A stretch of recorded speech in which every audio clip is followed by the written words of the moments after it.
कहाँ बना? Drawing room में बना। कहाँ हुआ सर्वे? ड्राइंग रूम में। कहाँ हुआ? अने मार्ग में। कहाँ हुआ? रावड़ी आवास में। कैसे बना? क्यों बना? और बना तो इतनी जातियां कम कैसे हो गई? क्या नीतीश कुमार ने आंख मूंद लिया? पिछले 30 साल से तो आरोप लगता है शुद्धतः, और ये आरोप गलत भी नहीं है, कि एक ही दो जातियों के बीच में सत्ता रह गई। सत्ता रहेगी जी, बिल्कुल। और दो जाति ये मत बोलिए, BC2 के पास रह गया। BC1 SC ST इसको कौन देगा? 17% मुस्लिम को कौन देगा रिप्रेजेंटेशन? आप नहीं देते तब ना भाग जाता है लोग ओवैसी के पास में। अनिल शर्मा ने जो मांग की है वो एकदम वाजिब मांग है, और उस मांग का समर्थन जो नहीं कर रहा है वो फर्जी, धूर्त, पाखंडी समाजवादी है, और ऐसे समाजवादियों के लिए समाजवाद में जगह नहीं होना चाहिए। नमस्कार, भारत लाइव देख रहे हैं आप, और ये गेम बड़ा है। जाति आधारित जनगणना की रिपोर्ट आप सबको पता हो गया है, कितने प्रतिशत आपकी जाति है और कितने प्रतिशत अलग जातियों की संख्या है। अब तक रिपोर्ट आपके मोबाइल तक पहुंच गई होगी। पंचनामा में हम भी लगातार इस बात की चर्चा कर रहे हैं कि बिहार की जाति जनगणना जो है उसकी रिपोर्ट में क्या कुछ सामने आया है। लेकिन देखिए, जाति आधारित जनगणना की रिपोर्ट जब से सामने आई है, बिहार की राजनीति एकदम गर्मा गई है। चाहे महागठबंधन हो या फिर भाजपा, तमाम विषयों पर हमले हो रहे हैं। कांग्रेस ने डिमांड रख दिया है नीतीश कुमार के सामने कि आपको 3 डिप्टी CM बनाना ही पड़ेगा।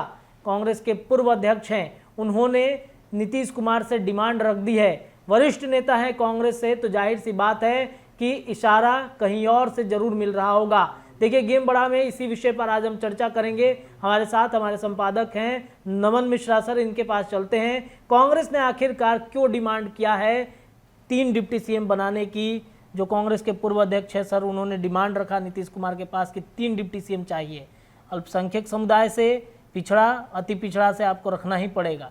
क्यों डिमांड सब चल रही है? मैं एक बात बता दूं, देखिए आप बार बार जब बोल रहे हैं ना कि मैंने पूर्व अध्यक्ष, तो बहुत सारे लोग सोच रहे होंगे अरे यार पूर्व अध्यक्ष की बात पे इतना क्यों हंगामा करना जी। आज भाजपा किसी बड़े नेता का अपने कार्यक्रम कर रही है, JP नड्डा भी आए हैं जी। उनको भीष्म पितामह कहा जाता है बिहार भाजपा का। जी। इस तरीके से अनिल शर्मा को भी भीष्म पितामह कहा जाता है कांग्रेस का। कितने अध्यक्षों को बनाया, कितने अध्यक्षों को सिखाया और कितने अध्यक्षों को हटवाया। जब से कांग्रेस का इन्होंने कमान संभाला था तब से कांग्रेस को बहुत एग्रेसिवली हैंडल किया था, और लालू यादव से नेगोशिएट करने वाले ये पहले अध्यक्ष थे जो लालू यादव के से बराबरी का हक मांगे। लालू यादव नहीं तैयार हुए तो केंद्र नेतृत्व को बताया कि देखिए लालू को संभाल नहीं पा रहे हैं हम लोग, आप ही संभालिए। तो फिर उसके बाद कांग्रेस और लालू के रिश्ते थोड़े खट्टे मीठे होते रहे। उस समय तक तो एकदम संपूर्ण समर्पण था कांग्रेस का लालू के प्रति। JP के आंदोलन के बाद से जब से लालू का एक बड़ा काल रहा और कांग्रेस के काल को समाप्त किया लालू ने, उसके बाद से कांग्रेस थोड़ी लालू से डरती थी, लेकिन उस डर को समाप्त करने वाले अनिल शर्मा ही हैं। एक और बात जान लीजिए, अनिल शर्मा जिस समाज से आते हैं वो समाज है भूमिहार समाज। भूमिहार समाज कांग्रेस के लिए कितना महत्वपूर्ण है ये मुझे कहने की आवश्यकता नहीं है। अखिलेश सिंह जो वर्तमान अध्यक्ष हैं से लेकर कन्हैया कुमार जो कि इसी समाज से आते हैं और बेगूसराय चुनाव लड़े थे, और इतना ही नहीं, आप आगे पीछे देखिएगा तो एक बहुत बड़ी लॉबी है भूमिहारों की जो कांग्रेस में अपना सेफ होम माने उसको मिल जाता है।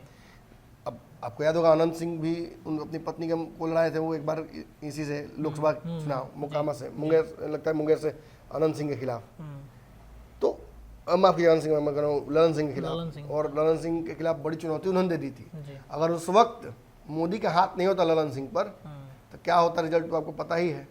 आज ललन सिंह की जगह पर आनंद सिंह की पत्नी वहां होती सदन में, नीलम देवी। खैर छोड़िए ये बात, तो हाइपोथेटिकल बात है। मैं यही बताना चाह रहा था कि इनकी बात का वैल्यू कितना होता है।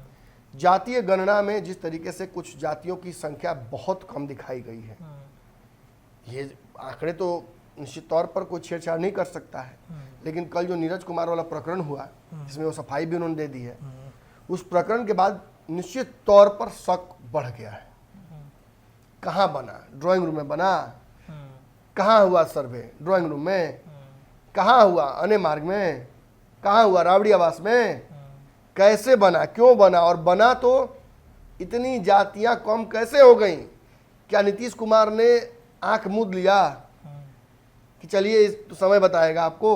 जी कौन ये तय करेगा कि जो बड़ा समाज बिहार में वोट वर्क का है, वो समाज उसको रिप्रेजेंटेशन कौन देगा? निश्चित तौर पर देखिए, कुशवाहा समाज है, वो एक बड़ा समाज है, अगर उसको रिप्रेजेंटेशन नहीं मिलता है उसके जात के हिसाब से, जी तो एक बड़ा आंदोलन आप तैयार रही है। आज ही नीतीश कुमार का पुतला फूकने वाला है सब बक्सर में, हमको खबर मिल गया है, और ये शुरू बक्सर से होगा और ये पूरे बिहार भर में ये बात पहुंचेगी।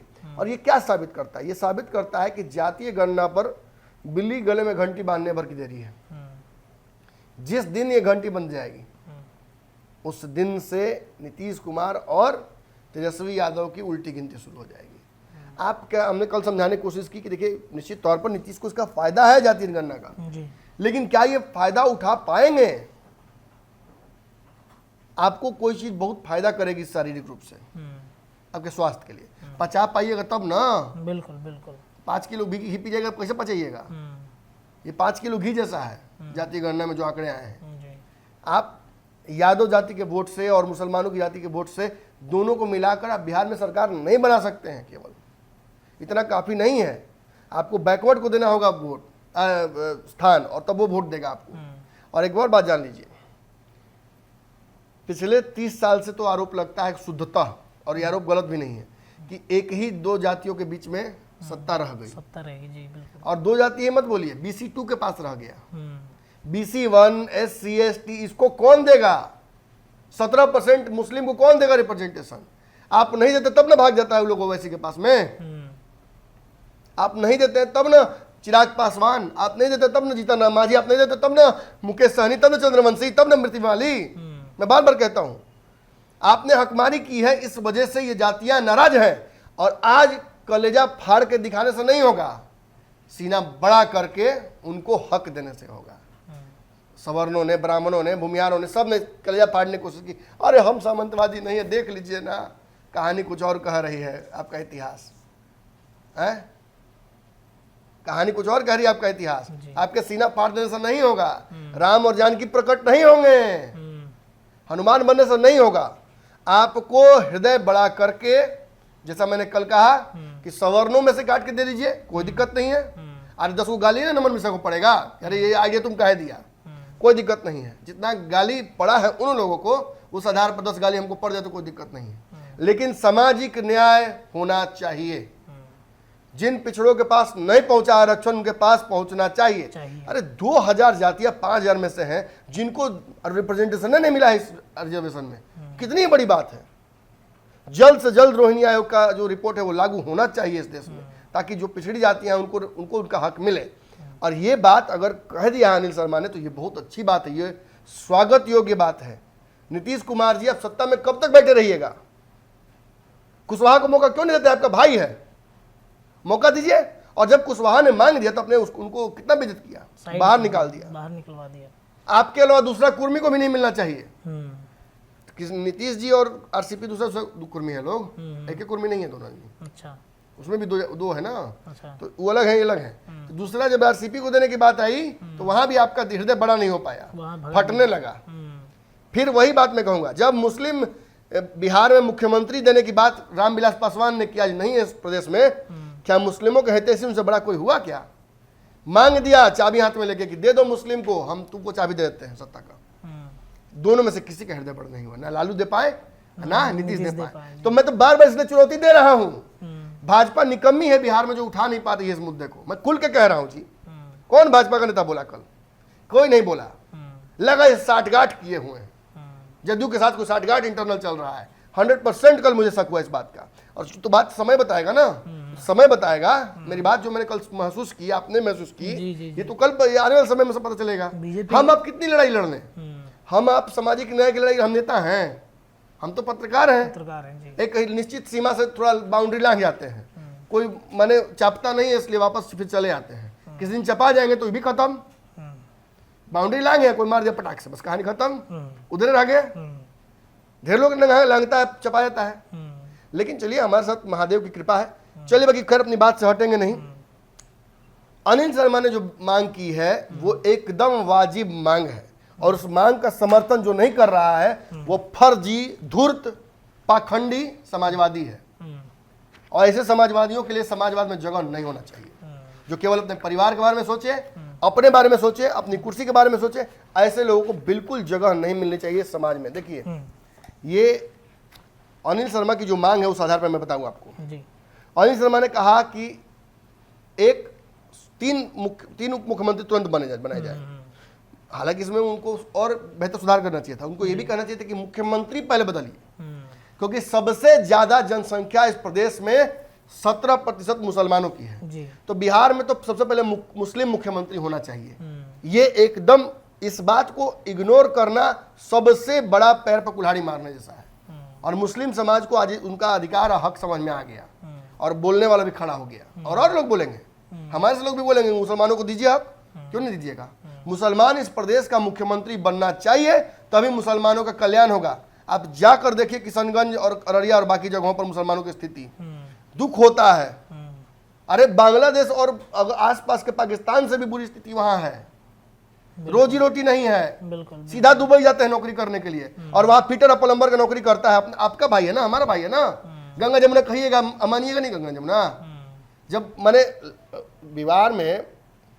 बिहार में आखिर सांप्रदायिकता की दाल क्यों नहीं गलती है? उन्हीं मुसलमानों की वजह से वो गलने नहीं देते हैं दाल। और वैसे ही हृदय आपको भी बड़ा करना पड़ेगा।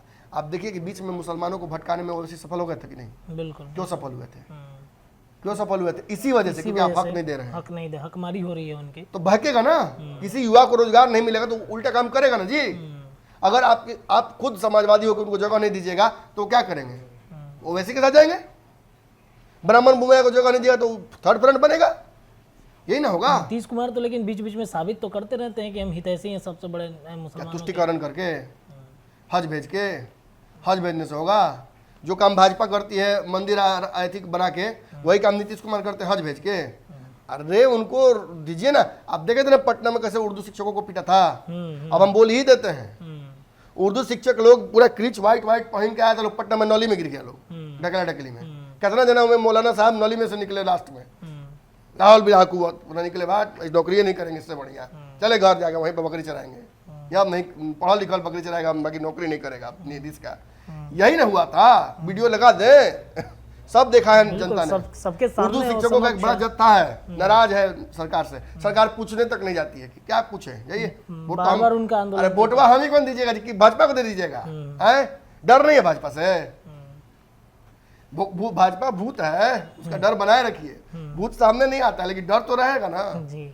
अब देखिए मैं बताता हूँ, 17% तो शुद्धतः मुस्लिम है, तो उनको तो अपना मिलना ही चाहिए रिप्रेजेंटेशन। चलिए, बड़ा हृदय नहीं है अनिल शर्मा जी का उतना कि मैंने मुख्यमंत्री पे हाथ डाल दें। उन्होंने कहा कि भाई सबसे कमजोर कौन था? तेजस्वी। तेजस्वी के लगा दो लाट। एक तेजस्वी अपना तो उप मुख्यमंत्री का तो पूरा इस्तेमाल कर ही नहीं पा रहे, ताकत काट दे रहे नीतीश कुमार। अब उसको 3 वो कर दो ताकि इनका पावर जो पहले सीज है वो और सीज हो जाए, बंट जाए पावर इनका है। 17% के हिसाब से एक उप मुख्यमंत्री मैंने हो गया अल्पसंख्यक, यानी मुसलमानों की तरफ से जी।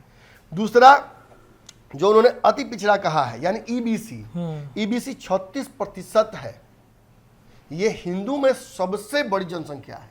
और आपको जानकर ये बहुत दुख होना चाहिए। इनकी बात तो कोई कर ही नहीं रहा है। नीतीश कुमार ओबीसी, BC2, तेजस्वी BC2, Rabri BC2, Lalu BC2, और उसके पीछे सवर्णों का लगातार जगन्नाथ मिश्रा, फलना मिश्रा, चिलना मिश्रा खूब हुआ है। सिन्हा यही लोग बना है। तो ईबीसी को कौन बनाएगा मुख्यमंत्री? मुकेश सहनी जब मुख्यमंत्री की बात करते हैं तो पीठवा में छुरा घोप देता है कोई। कौन घोपा था? चंद्रवंशी जब बात करते हैं कि हमारा हक दीजिए, कहता है इसका जनसंख्या कितना है, भागो यहाँ से। कितना बड़ा नेता हो तुम, दिखाओ। ताकत दिखा रहे हैं। 5 समाज उठ के आता कहता है हमको दीजिए ना सर। अरे हटो, तुम्हारा कौन है? जनसंख्या दिखा। हम तुम्हारे कार्यक्रम में जेबे नहीं करेंगे। नीतीश में गए नहीं के कार्यक्रम को। आईपी गुप्ता कार्यक्रम हुआ, तेजस्वी तो फिर भी पहुंचे इज्जत बचाने के लिए, नीतीश पहुंचे तक नहीं। माली का कार्यक्रम होता है, माली 24 घंटा यहाँ पे नाराज होकर घूमता है, कोई पूछता है?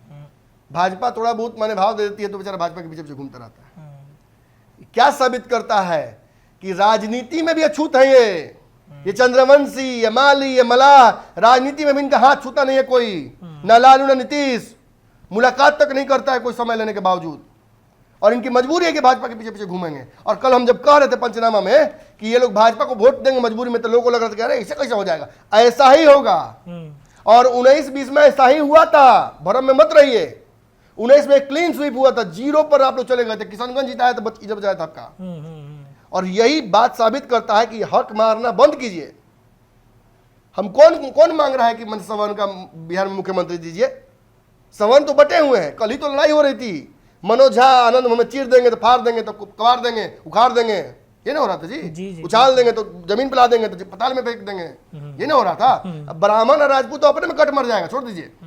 अब भूमिहार की बातें मत कीजिए, भूमिहार 200 में कम हो गया है। तो लाला लोग का बात क्या करना है, लाला लोग तो है ही नहीं है, 0.0 इसके तो है ही नहीं है। 0 पॉइंट क्या होता है ही नहीं बिहार में। बिहार में जो लाला फर्जी लाला है इनके हिसाब से, है ही नहीं लाला रिपोर्ट के अनुसार। हाँ, है ही नहीं। तो ये क्या साबित करता है? ये साबित करता है कि एक विषमताओं वाला प्रदेश है जिसमें और विषमताएं आने वाली हैं। तो तैयारी कीजिए, स्वागत कीजिए। बारिश तो हो ही रहा था, बोला भी गिरेगा, तो उसके लिए छाता से तैयारी तो नहीं होगी, लोहा का छाता बनवाइए, ऐसा व्यवस्था कीजिए कि मैंने कि उसके अब समझने वाले समझ रहे मैं क्या कहना चाह रहा हूँ। तो एक तो ईबीसी का आपको देना ही होगा, और ये बहुत बड़ी बात है, क्योंकि देखिए ईबीसी जाति जो है इसके कई नेता बिहार में धीरे धीरे डेवलप होने लगे और वो काफी मजबूत हो रहे हैं। और आप नहीं तो फिर वो भाजपा के साथ जाकर अपनी डील करेंगे। आप देखिए मुकेश सहनी का कितना बड़ा वोट है, 9%, 10% तो आपके हिसाब से है, 14% उनके हिसाब से है। और वो क्या बोलते हैं कि हमको बिहार का मुख्यमंत्री बनना है। रोक लीजिए, रोक लीजिए। अरे यादव से 3-4% कम है ना, जोड़ लेंगे ईबीसी को। चंद्रवंशी और मुकेश सहनी मुलाकात क्यों करते हैं, बुझाया? चंद्रवंशी और मुकेश सहनी की मुलाकात क्यों हुई थी? यही ईबीसी के लिए, यही हक के लिए। कल माली मिल जाएगा जाके उसमें। कल माली ने मुझसे कहा है कि मैं जा रहा हूं मुकेश सहनी को सपोर्ट करने, ऐसा बात है तो हम मुकेश सहनी को नेता बनाएंगे। अब बताइए, तीसरा फ्रंट सबसे मजबूत फ्रंट बन जाएगा, तब क्या कीजिएगा? अरे कितना यादव 14% आपके हिसाब से, और उसमें कुर्मी जोड़िए तो 3%, मैंने 17% के आसपास आके निपट जाते हैं आप। अब बाकी टोटल चले जाएगा, उधर क्या कीजिएगा? AIM भी चल जाएगा उनके पास में। अरे मुस्लिम में चले जाएंगे, मुस्लिम तो ठगे हुए ही हैं। बिल्कुल बिल्कुल। चले गए मुस्लिम तो क्या होगा? अरे अब्दुल बारी सिद्दीकी कहाँ फेंकाए हुए हैं, अकेला में जाकर बैठिए ना तो पता चलेगा कि क्या उनका दर्द दुख दर्द है, सब बयान कर देंगे के बारे में। अरे साहबुद्दीन तो बोलने की स्थिति में नहीं है, तो चले गए दुनिया से। उनके परिवार के लोग को देखिए दर्द, बहुत तकलीफ। क्या किया राजन ने? जब उपयोग करना था उपयोग किया, फिर निकाल के से रख दिया, टी बैग कर दिया उनका। क्या छोड़िए, उसमें हम क्या पढ़ने वाले। उसके बाद देखिए अनुसूचित जाति और जनजाति। जनजाति तो कम है, 1% के आसपास है, लेकिन अनुसूचित जाति लगभग 20%। 20% जी। तो 20% को जगह दीजिएगा ना। आए 27% में 2 है, उप मुख्यमंत्री या मुख्यमंत्री दोनों, काफी दिन से। और जो 20% वाला उसमें से किसी को नहीं दीजिएगा। जब माझी को हटाइएगा तो उठा के लाइएगा वहां से रत्नेश सदा को। चेक बैलेंस नहीं चलेगा, न चलबे। जो बात कही है अनिल शर्मा ने, वो बात पत्थर की लकीर हो गई, अब जी मिटेगी नहीं। इसको मिटाने के लिए अब बड़ी लकीर पत्थरे पर खींचना पड़ेगा। पत्थर पर लकीर खींचना तो आप जानवे करते हैं रत्नेश जी, कितना मुश्किल है जी। चलिए, तो अनिल शर्मा ने जो बयान दिया है कि 3 उप मुख्यमंत्री बिहार में बनाए जाने चाहिए, जाति आधारित जो जनगणना की रिपोर्ट है, उस रिपोर्ट के अनुसार हमारे सर ने पूरा बता दिया कि आखिरकार क्यों मांग उठ रही है। जो प्रतिशत है वो कहीं ना कहीं बाकी लोगों से बड़ा है, जो मुख्यमंत्री हैं, उप मुख्यमंत्री हैं। तो ऐसे में क्या 3 उप मुख्यमंत्री बिहार के बनेंगे? नीतीश कुमार के सामने एक बड़ी विकट परिस्थिति। नहीं बनेंगे तो फिर कांग्रेस क्या करेगी? कांग्रेस तो ऐसे भी हमने कहा है, भाजपा को नुकसान थोड़ी है जाति जनगणना से, कांग्रेस को भी है। अगर ये नीतीश के फेवर में चला गया पूरा तो कांग्रेस को नुकसान है, और कांग्रेस नीतीश में तो पट ही नहीं रहा है। तो ये तो मौका मिल गया कांग्रेस को ना, नीतीश कुमार को एक बार उखाड़ने फेंकने का। तो अब तो डरा धमका के रखेगी, उंगली दिखाएगी। बिल्कुल। चलिए, तो इस तरीके से 3 उप मुख्यमंत्री अब बिहार में बनेंगे, इस पर चर्चाएं तेज हो गई हैं। फिलहाल गेम बड़ा में इतना ही। जुड़े रहिए हमारे चैनल के साथ। बहुत बहुत धन्यवाद। अगर ये वीडियो पसंद आई और वह बिहार के राजनीति और बिहारियत से सरोकार रखेनी तो सब्सक्राइब बटन दबा के चैनल के सब्सक्राइब कर ली। ओजे एगो घंटी बा, ओकरा बटन दबा देला से कुल सटीक और मारक खबर रुआ मुफ्त में मिल जाई। अगर रुआ पत्रकारिता के हमनी के नया प्रयोग में सहयोग कर चाहतानी तो ज्वाइन बटन दबा दी। पेटीएम नंबर नोट कर ली 9386 816-700। धन्यवाद।